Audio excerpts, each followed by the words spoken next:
Have you ever wondered what happened to Jesus between the ages of 12 and 30?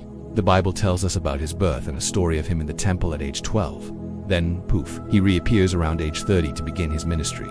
That's a gap of about 18 years, often called the lost years. So, where was he, and what was he doing? It's one of history's most fascinating mysteries. While the Bible is silent on this period, it hasn't stopped scholars and historians from proposing some incredible theories.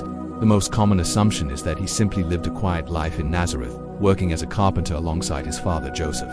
This makes sense. It would have been a time of learning, growing, and preparing for his future mission, living a normal life within his community. But what if there's more to the story? One of the most intriguing and debated theories is that Jesus traveled east, possibly to India and Tibet. This idea gained popularity in the 19th century after a Russian journalist named Nicholas Notovich claimed to have found ancient manuscripts in a Tibetan monastery. These texts supposedly described a young man named Isa, which is the Arabic name for Jesus, who traveled through the region, studying with Brahmins and Buddhists. According to this account, Isa learned about ancient philosophies, healing practices, and the Vedas, the sacred texts of Hinduism. The story suggests he absorbed spiritual wisdom from these Eastern traditions before returning to Judea to begin his own teaching.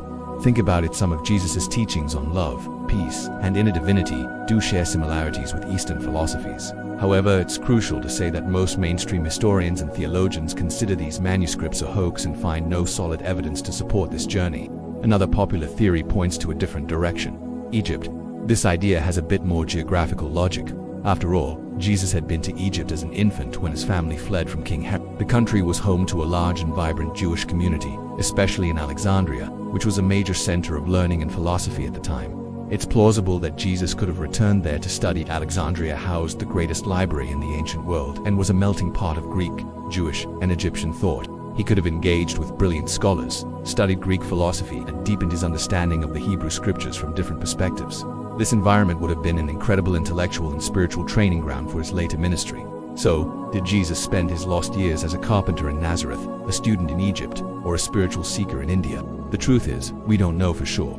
The biblical canon doesn't provide the answers, leaving it to faith and speculation. Each theory offers a fascinating glimpse into what might have been. Perhaps these years were intentionally left undocumented, to focus our attention not on where he was, but on the message he brought when he returned. What do you think is the most likely story? Let me know in the comments. Thanks for watching, and don't forget to subscribe for more historical mysteries.